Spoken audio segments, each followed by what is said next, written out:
So yesterday, we ended chapter 20 with this, Jesus warning the disciples about the scribes. And it's not just a question of hypocrisy, not just saying, those little hypocrites, don't trust them, right? With a finger wag as if it's no big deal.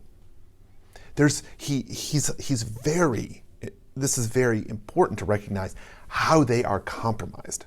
And he points out it's not just in their morals, it's in their behavior, right? And that the line we should not let fall. It's verse 47, they devour widows' houses. And for the sake of appearances, say long prayers. But they devour widows' houses. And so we begin our reading today, chapter 21, with, he looked up and saw rich people putting their gifts into the treasury. He also saw a poor widow put in 2 small copper coins. He said, truly I tell you, this poor widow has put in more than all of them. For all of them have contributed out of their abundance, but she, out of her poverty, has put in all she had to live on. So, right, hear the connection that we often only get the story. We get the story like in the fall. It's often during the middle of stewardship season. So at a time when we're trying to raise money for the church, we hear this lesson about sacrifice, right? And it sounds so good. It sounds, oh, look at her sacrifice and look at how the rich people are tightwads, right? This is the really natural response to it, but that's so not what's happening in this context, because if we remember that verse from just before this, that they devour widows' houses. And then here comes a widow. Right as he said this, here comes a widow, and she gives up her last pennies. So she's, in this case, clearly she's had her house devoured, and now she's given up the last bit of property she has. She has nothing left. Now, in the U.S., we get really used to the sort of poverty that is a definition of poverty as something below a certain threshold, meaning essentially having a level of income that is below one's, what we would consider a sort of survival income, and thriving income. So we sort of have a measurement. So it's up to like $16,000 or whatever. But if we think about throughout human history and throughout and in many parts of the world today, living without any income, having no property, you can survive a matter of days. It's not a question of surviving for years. It's that they will die within a week. That's what we're talking about. So this is literally life and death, and that people are willing to squeeze people into death for their gain. This is the piece. This is why it is so grotesque, because and a challenge for us to really understand and to really take seriously is that we often look at this as if it were a tangential relationship to this other thing. That, oh, well, that's just, this is the taxes that they take. So, we can't do anything about that, right? As if there's no agency in this. And so you remember throughout this whole sequence, all of these things that are happening in which we're giving this impression in which we have no agency. We have no ability to change things. We have no ability to see this in a different way or to do this. And so we let the people who are stealing from the poor off the hook and being like, well, they should know better, or they should just go get a job or something, as opposed to what is happening here, in which these people are literally killing them. Because they know that's what's going to happen.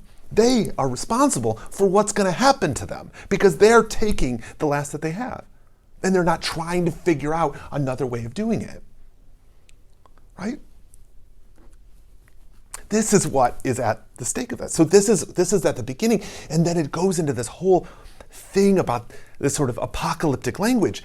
And we can get so distracted by that because we are reading this stuff so literally, and we think of our own divisions, and we get so scared of division and strife and conflict and violence in the world that we don't want to admit or recognize what is leading Jesus into that conversation in the first place. Is that the leaders are devouring the houses of widows and putting these people to death. That's the underlying story. And so one of the challenges that most of us have is that we're neither the temple leadership, nor are we the poor, nor are we the widows who are having our houses devoured so thoroughly that we will be dead within a week. We don't sit in that. Even the poorest among us are often in a place where they will survive the week, right? So we're not able to fully comprehend this. We also have this challenge of sometimes being the one who has had our stuff stolen and exploited. And sometimes we're the ones exploiting. Even the fact that here we are on Indian land, Native American land, that has been stolen, right? This is so central to this whole apocalyptic story that we have trouble recognizing what is the source of this division and why this division comes. This apocalyptic language comes from the devouring. It doesn't come from something that we have no choice about. Now, at the end, it has this great piece that I want to highlight, right? And it says, "Be on guard so that your hearts are not weighed down with dissipation and drunkenness and the worries of this life, and that day does not catch you unexpected like a trap." And what I love so much about this is that we often have this idea that our hearts are, that we can't control ourselves about this, or but we can control whether or not we have a drink, right? So we can abstain from drunkenness, right? But we rarely recognize how we can use that same mindset about the things that weigh us down and lead us to nihilism. So it's not that we can't be dispirited. It's that when we are dispirited, we should not seek out nihilistic impulses where we give up and that we don't, and we pretend as if we have no agency in how this works. And more importantly, that we have no agency, that we cannot change how things are happening in this world. We very much can. So our questions for today, I'd like to invite us into thinking about this as a sense of authority and agency. How can we find agency in our world? How can we exercise the authority given to us by God? How are we able to do this? How can we avoid and mitigate that sort of tendency to give up or to fret or worry about division and apocalyptic thinking? And lastly, how might we see and reform our views of our culture and our world around us, that we might fully embrace what is happening here, that we can see our role in all of it?